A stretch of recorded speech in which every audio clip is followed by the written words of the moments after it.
Balimaw anyokuma très urgent. Balimaw yoro chauffeling baribe Mali anila jine frontière la.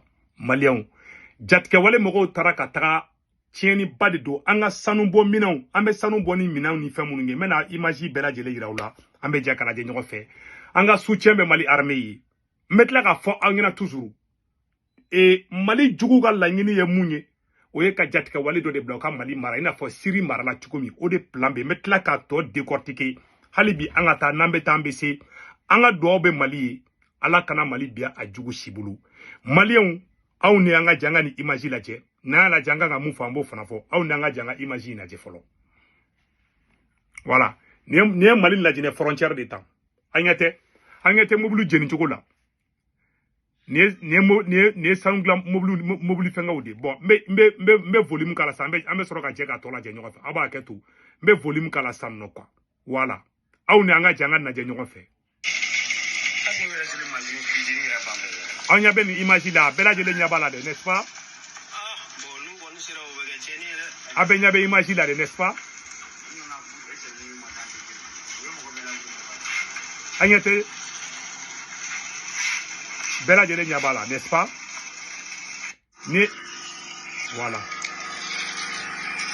Taranga machine, anga sanu be boni machine mi wotara bejini. Agnatou là.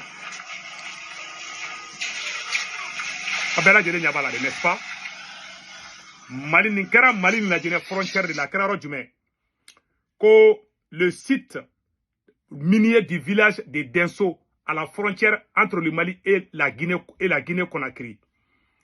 Voilà, le site a été incendié et détruit une grande quantité de matériel sur le site. Plus tard dans la nuit, ils ont également attaqué et incendié les bâtiments gouvernementaux. Voilà. À filament. Les bâtiments gouvernementaux à filament. Ali gouvernement ka somunu be ko bejini o rolo kele na. Donc a besebene fla orola vocal do kala ambe janga vocal la me. Ngere sore ni duguto de ko densu abi Mali ani la Guinée frontière la. Oui ni ka o ga ga cheni chama ro ga adula en kasoro ko ko. Agara sore de. Sore do ga fe. Duguto de densu. Voilà. Abela jele kuma yeme sang. Ube kan de ke quoi? Est-ce que tu vois? Ube kan ni barajugu de ke sang no. Kanga dugu jenika. C'est-à-dire que ambe sanu boni femu ni beaucoup font pe tien bi. Conseil mené bulu ka nyafo bela jele ngana ninkola. Surtout les autorités maliennes beya yo tieni ke. Anya yo kunu fana tukunu utara ka taka citerne dae, utara ka ta citerne daele. Ka citerni diagwa daele mogobe kata essence solutugo muja anyo imagiro ala kateme ba ame mu ngeni foni bela jelen kofe ka fo bela jelen ka famia asimi goitabe kata ni kele ni stratégie mu Mali gagne mandi kele ina ala ka dongolo dugu jatike wale mogo u ka tieni fanga do de be fara ka fenti boala munde be kanano yi Bembaliambe même au sein de l'armée a Djoubadjou doyoyi. Il faut que Moroko oro famu. C'est-à-dire Bembaliambe armée rekonana. Oya côté badoyi. On doit faire beaucoup attention à ça. Ne aounyerdama ma ben. On va jamais gagner cette guerre. Mbouvo bela jelengena. Tant gagner yerdama ma ben ante gagner guerre. Amakle kambe gagner chukuma ante gagner ti. Oyo côté kelengi. Côté flana fana mouye tukuni. Asimi gotabe ka officier mine mununke ani bizigi mume surasu raman nyonche tanko madabla aka gele kelen ka bande nintan shika la ngininge et puis metla ka fo Mali jugu uka la ngini te dowreye ka asimi gota genga boy kanani iyada agaliye fangala mesigi mabe ka kuma fefe mununu abe galoli tubabu benema kane ko ka iyada agalike Mali président ekoyi mbesiki kuma ka bela jelinga kuma infamia anga jango filimu naje nya fa bela jelingena awa uka scenario uka bara uka ulu karu ka bara la kui nama yereke che anga yereke che jamana défend bide anga janga nyorla me. Fin 2024. Dans la région désertique du Sahel, le GSIM, groupe de soutien à l'islam et aux musulmans, une filiale d'Al-Qaïda, a considérablement gagné en influence. Le 14 novembre, il s'empare de la ville de Kati et capture l'homme fort du Mali, le colonel Assimi Goïta, qui était au pouvoir depuis un coup d'État en 2020. Les djihadistes sont alors à 15 km de Bamako. Abela Djele ne comment, n'est-ce pas? Président Mina de Sangui. Donc, on a la guerre. Depuis Bamako. Aïe la main. 10 jours plus tard, Yad Ag-Ghali, leader historique du GSIM, s'avance sur la terrasse du palais présidentiel et proclame le califat du Mali. Le Sahel s'enflamme et... Abela Djele ne comment, mais ça. Ni hypothèse glané on dit. Mali kanga bin. Tchoukomina ka di ka Yad Ag-Ghali ke président et Tchoukomina. Mon vraiment scénario glande. Francis da glanka boka ira. Ne yara ne beto kan vidéo je nta chien folo. Pour mo ngonu be ka gagner terrain na dondon do be gagner terrain na dondon di. Ni maliamu dusu kasile me asimi koro. Ubo nega ko ka ta fara marfatiku kan. O de be ka ke awa o be ka marcher bi. Problème nyodi. Arrogance ani dabarabaya ani faratilia ani galontege tseka Mali jobi. Mali me joni munye bi. Diagoya Assimi est obligé à compromis. Ni Sorasu Yusiki ka Assimi Goïta la Jenny Sraka. Assimi te ka compromis avec a fanga menena fo fatoga tuturu ka fanga be chukumi. Assimi ba tona naman kolosha abe Mali da juguma. Nebe ka sra udenya. Ni Sorasi halala domana ka Assimi balayer ka boy. Rapidement fanga in là-bas abe yelema jugu ka buluka.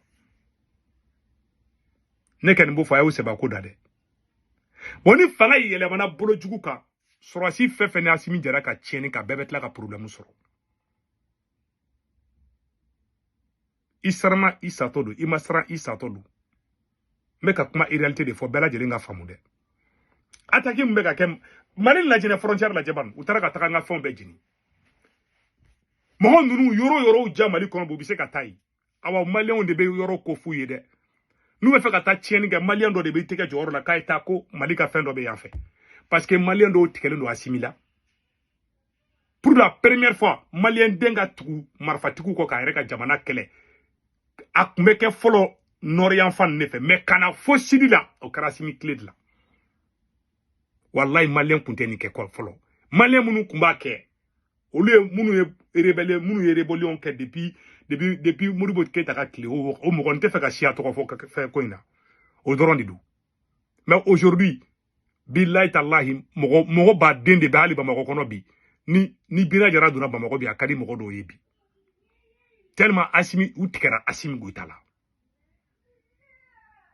mo ko chama be au niveau la de mboka cheli fana de bon ubolo kono bora ka mo neni ko de ya solution autant solution ni non ça c'est pas la solution. Autant solution. Solution est mouillée. Assimi Goïta ka dégager ka bo dron de solution. Tant que Assimi Bey, fanga de be don nakata fait. Tant que Assimi Bey, Allahi antenya soro kelena. Na nya soro ka Assimi to kelena ka fone mako tunya moko den tato fleni. Billah antenya soro kelena parce que ay kele tien. Ay jamana dum be farafara. Ni jamana be tan, imanga jamana dum farafara.